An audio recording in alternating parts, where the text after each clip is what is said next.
Morning, everyone.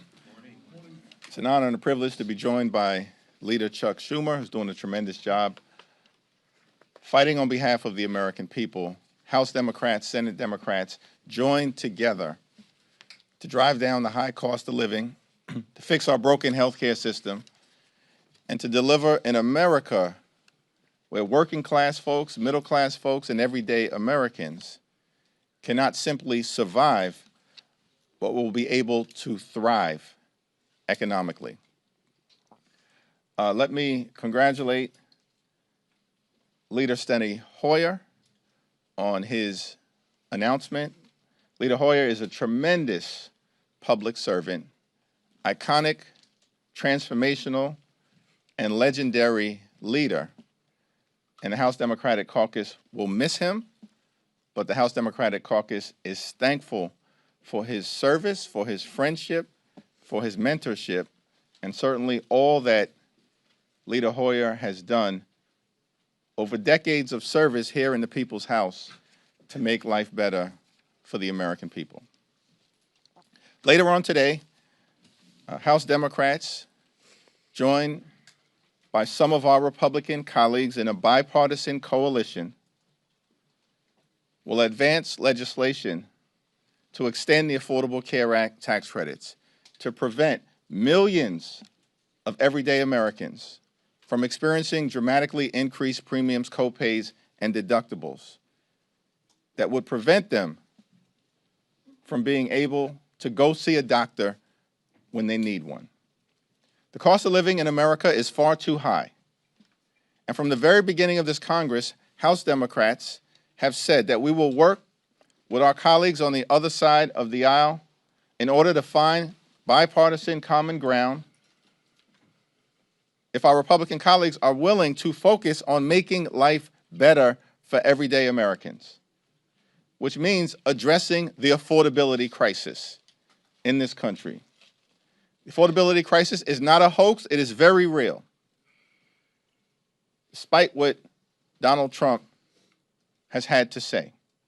Housing costs are too high, grocery costs are too high, utility bills are too high, child care costs are too high, and health care costs are out of control.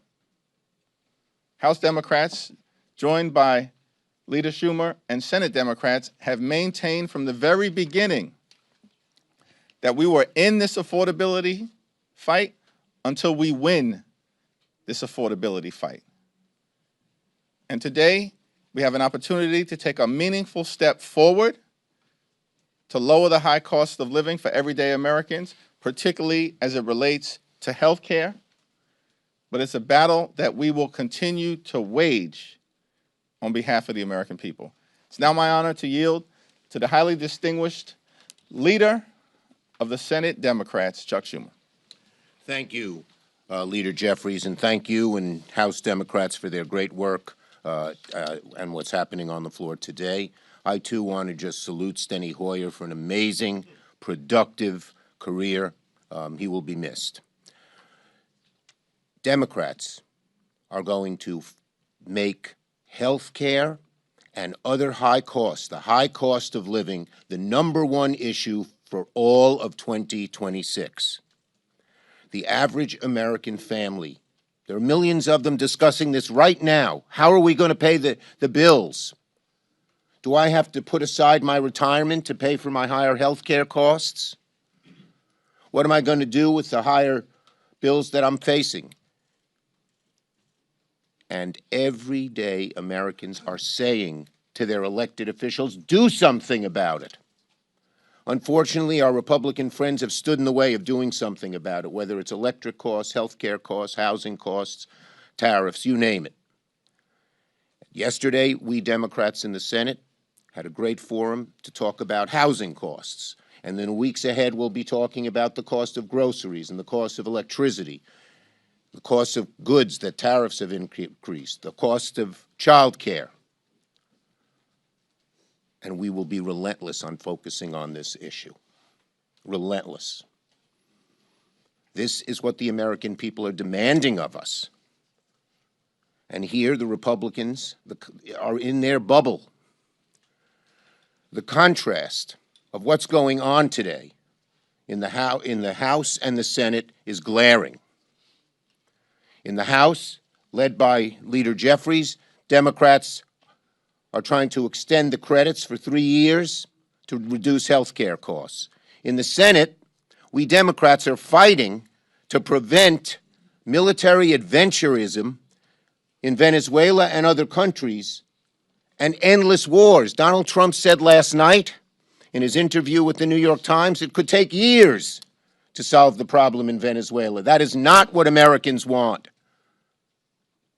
So Democrats in the House and Senate are focusing on lowering your costs, dealing with affordability. Republicans, led by Donald Trump,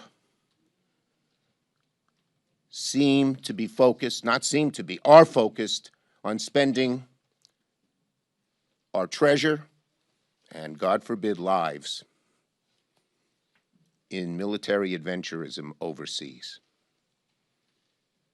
Again, we are focused on lowering people's costs. We believe that's what the American people want us to do. And I hope today there will be more Republicans joining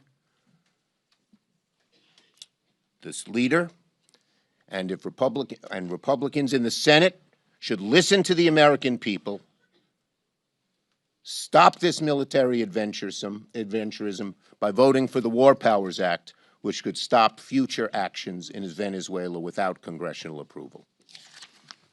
Thank you, Leader Schumer. Thank you, Mr. Leaders.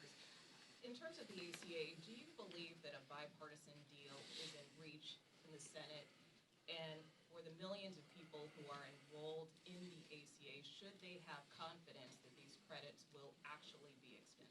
Well, it's important to take a step forward today, a meaningful step, which is being done in a bipartisan way.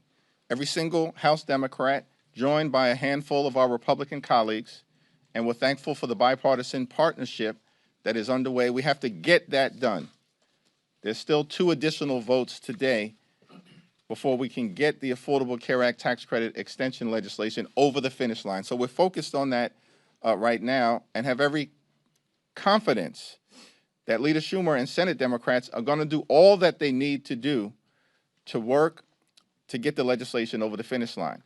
The Senate Democrats have been strong on this legislation, and they've been joined by a handful of Senate Republicans. Leader Thune needs to stop playing procedural games, because we know that a majority of senators are already on record supporting a straightforward extension of the Affordable Care Act tax credits. Yeah, let me say, in answer to your question, American people should ask Leader Thune, are you willing to put this bill that the House now is moving forward on the floor of the Senate, because it will pass, and that is the way to get this done. Right now, Leader Thune and Speaker Johnson have said they don't want to extend the ACA credits for a day, let alone a year. Most of the Republicans in the House and Senate want to put poison pill riders about abortion on it. They are standing in the way. They ought to get out of the way so we can help the American people. And that goes particularly to Leader Thune and Speaker Johnson. Democrats are threatening to shut down the government right now. Some of your colleagues are threatening to shut down the government right now over the fatal shooting in Minneapolis. Given the fact that we saw the government shut down over these subsidies, I mean, is this a road that Democrats now want to walk down again? The Appropriations Committee, and particularly the committees on Homeland Security, are taking up this issue, and they will have a very important and serious discussion about it. You're next. So, given that you said that they're going to be taking up the appropriations process, if Democrats take back the House or Senate, will they do anything to slash funding for ICE or hold ICE accountable for these fatal shootings? There are multiple shootings, not just what happened to Renee Good. Let me first say that the killing of Renee Nicole Good was an abomination, a disgrace. And blood is clearly on the hands of those individuals within the administration who've been pushing an extreme policy that has nothing to do with immigration enforcement connected to removing violent felons from this country. We support the removal of violent felons from this country who are here illegally.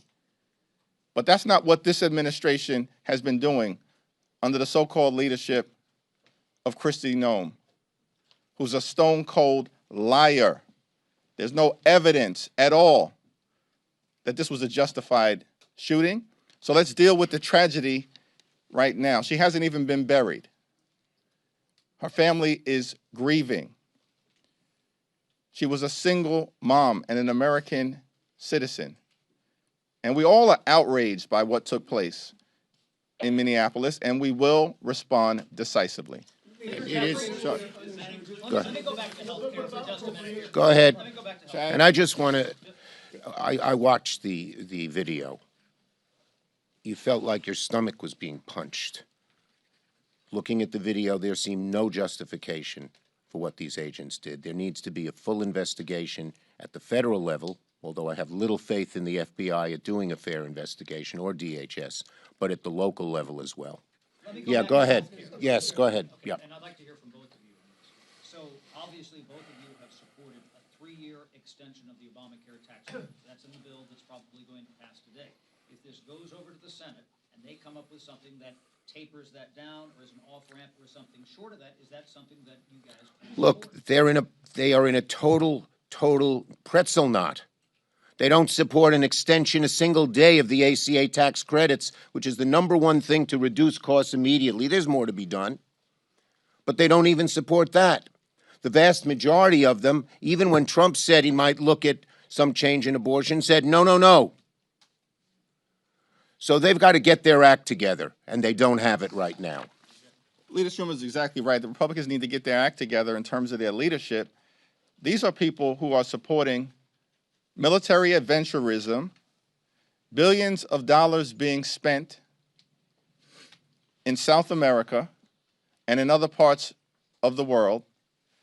Yet Republican leaders in the House and the Senate are not willing to spend a dime to keep health care affordable for the American people. Donald Trump promised to lower costs on day one of his presidency. Costs aren't going down, they've gone up. And so it's an all-hands-on-deck effort that Democrats are committed to make sure we lower the high cost of living.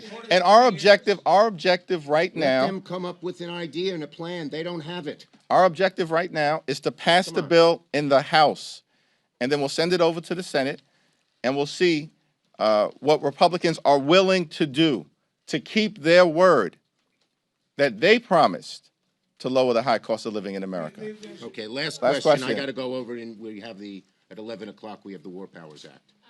Speaking of that, what is your expectation regarding the vote? And if it does not get a simple majority, what is your expectation or plan for oversight of military action? Well, first, we were 2 votes short last time, and there are Republicans. Republicans should step up to the plate. Many of them privately in their conversations know how disastrous this is, made even worse last night when Trump admitted this will take years. He doesn't even know how long. This kind of military adventurism, this kind of spending treasure and possibly lives in an endless war. American people don't want that, and Republicans should be held accountable. We hope a few of them, the bottom line is we demand that they vote with us, and the American people are watching. Thank you, everyone. Thank you.